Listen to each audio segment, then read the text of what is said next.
There's some projects which have been done,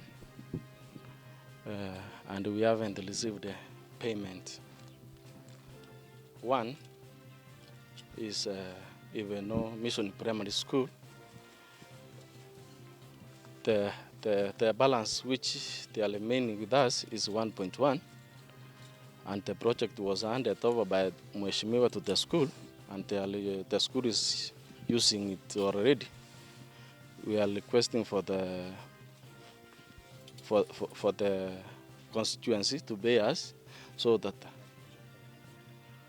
Number two, we have even no KMTC. The outstanding balance is 10.9. We have Kembu Library. The outstanding amount it is 5.9. Tumeteseka ya kutosha. Familia zetu zimeteseka ya kutosha. We have nowhere to look to. Watoto wetu hawaendi shule, watoto wetu hawakuli. So tunaonelea kama pesa yetu iko kwa account, watulipe.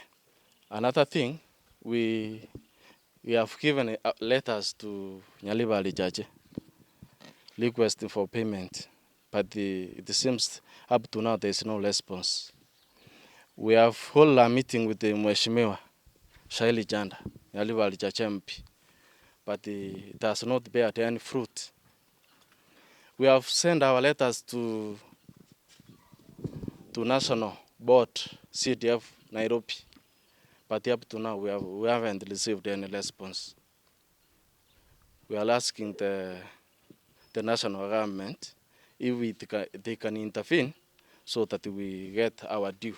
We are no longer contractors, but we are sufferers because of those projects which we did. Some are into full completion, some are at the almost being completion, but with payment certificates, but no payment.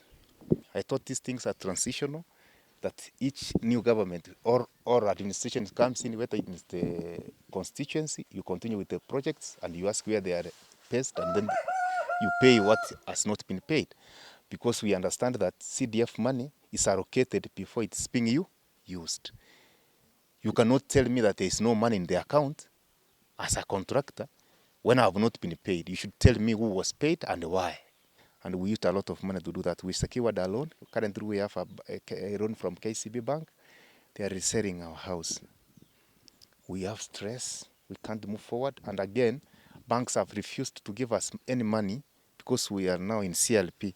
We can't access any more credit from anywhere. Because according to the CDF committee, they are saying the money is not in the account. But that's not our business. They should tell us where the money went in written form. We have appealed for them for that, but they have not done the same. So we are appealing to our MP, who came in with a platform of helping the poor people, to wherever he is and whoever who meets him, amwambie ya kwamba we are really suffering and we don't know what to do. We have seen him more than twice. We have gone even to his office at Keumbu. He addressed us with his committee with a promise of payment. But when we go back, when he has gone, they tell us there is no money.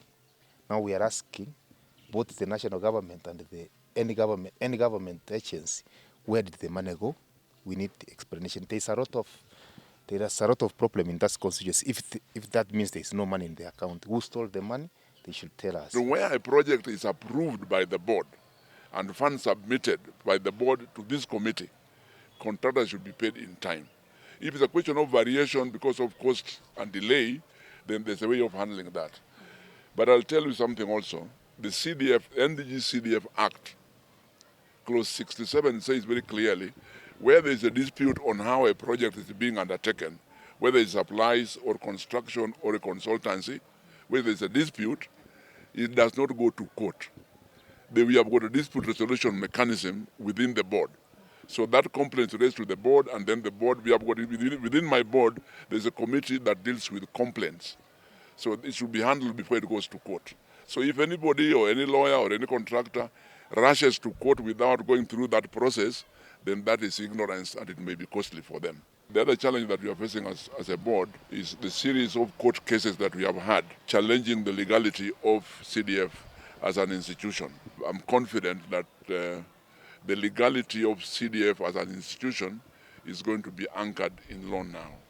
Again, the talks that go on are going on at Bomas, the National Dialogue Committee talks. One of the agenda that they've been dealing with is how to change the constitution so that CDF is anchored under the constitution.